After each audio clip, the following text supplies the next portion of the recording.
बाबा साहब भीमराव अंबेडकर ने ही संविधान की रचना की। बैरिस्टर थे, वकील थे, कानून मंत्री थे। कि बाबा साहब भीमराव अंबेडकर, पूरी दुनिया में कहीं चर्चा की जाए, जो थोड़ा बहुत पढ़ा लिखा होगा तो भी बता देगा कि बाबा साहब भीमराव अंबेडकर ने भारत के संविधान की रचना की। बी.एन. राव क्या उनके बहनोई लगते हैं? मुझे बताइए, बी.एन. राव का तो मैं कहीं नाम ही नहीं सुना। बी.एन. राव है, कौन है ये बी.एन. राव? आजादी की लड़ाई में दो तरह के लोग थे। जो मर्द थे वो जंग में गए, नामर्द थे वो संग में गए। देखिए, ये चिकलांडू हैं, अंधभक्त। ये आरएसएस, बजरंग दल, विश्व हिंदू परिषद वाले हैं। इनका बाप डोनाल्ड ट्रंप है, इनका जो है अब्बा इस समय नेताहू है, और इनका तथाकथित अवैध बाप नरेंद्र मोदी, मोहन भागवत। भाषा आपकी सही नहीं है। देखिए, मेरी भाषा सही हो, ये जिस भाषा में समझें और जिस तरह का ये समझें उसी तरीके। ये बताइए, आप मूर्ति से क्या दिक्कत है भाई? अब किसी को रमजान कीड़ा काटे तो क्या कहा जा सकता है? कुल मिलाकर के दुनिया के बवासीर जो होती है कहीं और होती है, इन चिकलांडुओं को बवासीर इनके मुंह में है। कुल मिलाकर के जब बाबा साहब भीमराव अंबेडकर जी ने संविधान लिखा, ड्राफ्टिंग कमेटी के चेयरमैन थे, संविधान सभा के चेयरमैन अध्यक्ष राजेंद्र बाबू थे। राजेंद्र प्रसाद। तो कुल मिलाकर के अभी तो कल ही अपने बाप के इशारे पर महात्मा गांधी को भी ये नेता नहीं मानेंगे, पंडित नेहरू को भी नहीं मानेंगे। ये कहेंगे कि मेरे अवैध बाप नरेंद्र मोदी ही हैं।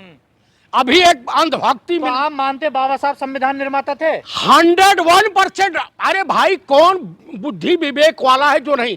ये मूत्र और गोबर खाने वाले, मूत्र पीने वाले और गोबर खाने वाले लोग, ये फर्जी डिग्री।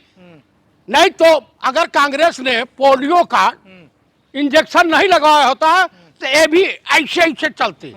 पर वो तो कह रहे हैं बी.एन. राव है संविधान के निर्माता। देखिए, बी.एन. राव क्या उनके बहनोई लगते हैं? मुझे बताइए, बी.एन. राव का तो मैं कहीं नाम ही नहीं सुना। नाम नहीं सुना आप बी.एन. राव है, कौन है बी.एन. राव?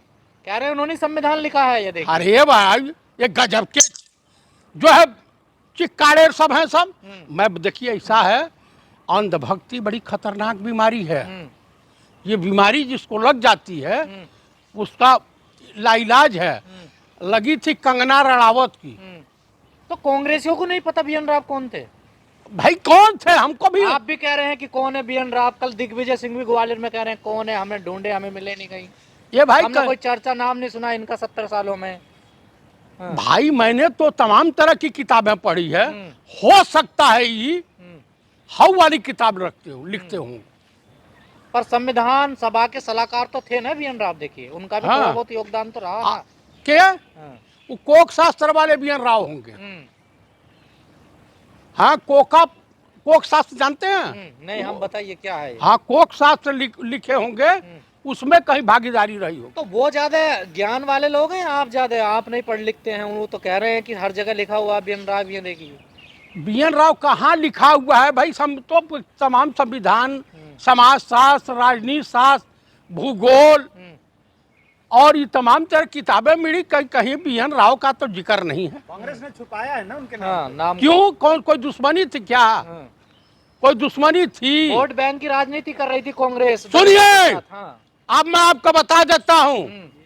पंडित जी यही कह रहे हैं कांग्रेस ने छुपाया। अच्छा, ये इतने अंधभक्त हैं कि अपने बाप को मुसलमान बता देंगे। ये इतने बड़े अंधभक्त हैं कि इसको रासलीला बता देंगे, जो धाकड़ वाली थी। उसी प्रदेश के है ना ये सब। हाईवे प्रोजेक्ट जो कुकुर के तरह से अपना लगा हुआ था। कुकुर समझ रहे हैं ना, कुत्ता। आप बिल्कुल सहमत है, डटे हुए हैं अपने मुद्दे की। बाबा साहब भीमराव अंबेडकर ने ही संविधान की रचना की थी। बैरिस्टर थे, वकील थे, कानून मंत्री थे।